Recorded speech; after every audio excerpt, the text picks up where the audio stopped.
السلام علیکم ناظرین، آج ہم آپ کے لیے ایسی ویڈیو لے کر آئے ہیں جو یقیناً آپ کی ایمان کو تازہ کر دے گی۔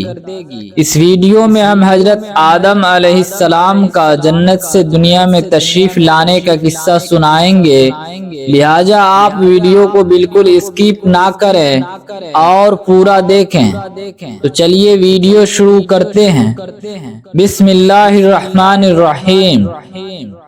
حضرت آدم علیہ السلام جنت میں آرام و عیش سے رہتے تھے، مگر آپ اپنے ہم شکل ساتھی کے نہ ہونے سے اداس رہتے تھے۔ اللہ تعالیٰ نے حضرت جبریل علیہ السلام کو حکم دیا کہ جب آدم علیہ السلام سو جائیں تو ان کی بائیں پسلی اس طرح نکالو کہ ان کو تکلیف نہ ہو۔ جب آپ علیہ السلام سو گئے تو پسلی نکالی گئی اور اللہ تعالیٰ کی قدرت سے اس پسلی کی حضرت حوا علیہ السلام بن گئی۔ اگر پسلی نکالنے میں تکلیف ہوتی تو مرد کو اپنی بیوی سے محبت نہ ہوا کرتی۔ حضرت حوا علیہ السلام میں وہ سب عادتیں اور خوبیاں موجود تھی کہ جو عورتوں میں ہوتی ہے، جیسے حسن و جمال، شرم و حیا، محبت و الفت، صبر و شکر وغیرہ۔ حضرت حوا علیہ السلام کو جنتی لباس پہنا کر اور خوب سجا کر حضرت آدم علیہ السلام کے پاس تخت پر بیٹھا دیا، اور اسی وقت حضرت آدم علیہ السلام بھی جاگ گئے۔ آپ حضرت حوا علیہ السلام کو دیکھ کر بہت خوش ہوئے اور محبت کے جوش میں چاہا کہ ان کو لپٹ جاویں۔ اللہ تعالیٰ نے فرمایا، اے آدم، بنا نکاح کیے ان کو ہاتھ نہ لگانا۔ پھر آپ نے نکاح کے لیے عرض کی۔ اللہ تعالیٰ نے خطبہ پڑھا اور فرشتے گواہ ہوئے اور نکاح ہو گیا۔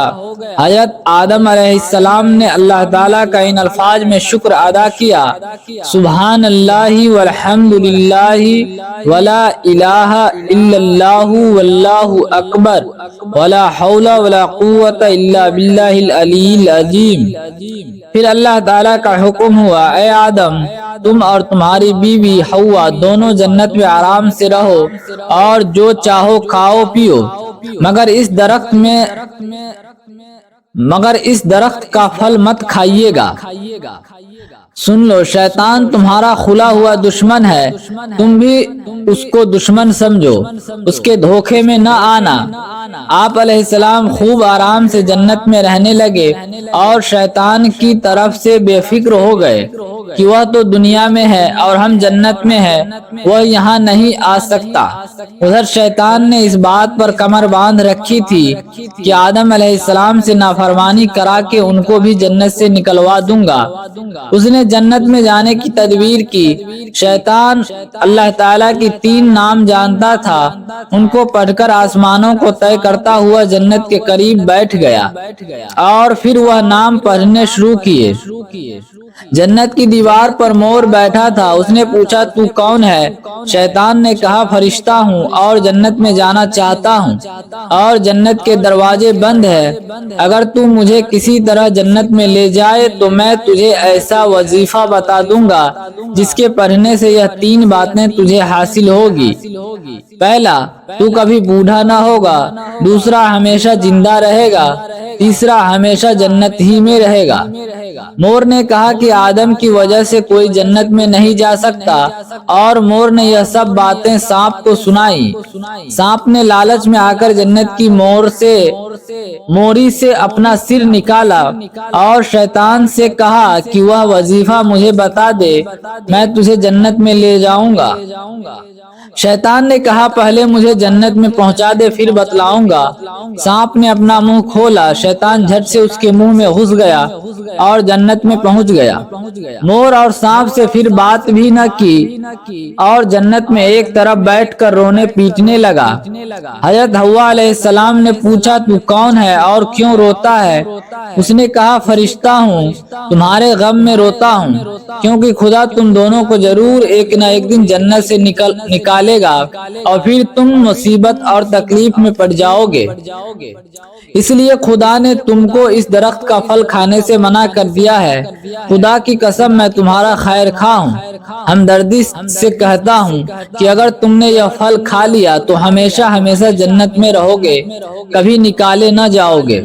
حضرت حوا علیہ السلام کو اس کے رونے اور قسم کھانے سے یقین آ گیا کہ ایسا کون بے ایمان ہوگا جو خدا کی جھوٹی قسم کھائے۔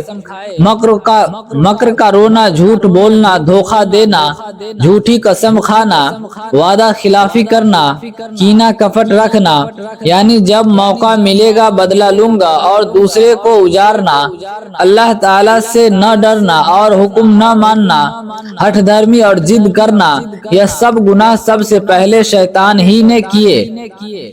حضرت حوا علیہ السلام شیطان کے مکر فریب میں آ گئی اور درخت سے 3 پھل توڑے، ایک آپ نے کھا لیا اور 2 حضرت آدم علیہ السلام کے پاس لائیں اور کہا کہ ایک پھل میں نے کھا لیا اور یہ 2 آپ کھا لیں۔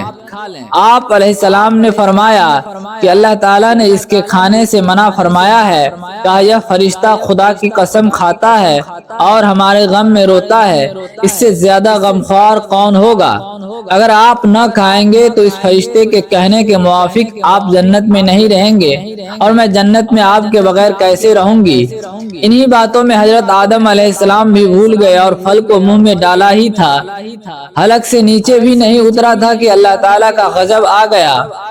جنت کے کپڑے اتار کر دونوں کو ننگا کر دیا، بدن چھپانے کے لیے اس درخت کے پاس پتے لینے جاتے، وہ درخت اونچا ہو جاتا اور جنت کی تمام چیزوں کی طرف سے کہا جاتا کہ ہم سے دور ہو جاؤ، تم اللہ تعالیٰ کی نافرمانی کر کے مجرم ہو گئے ہو۔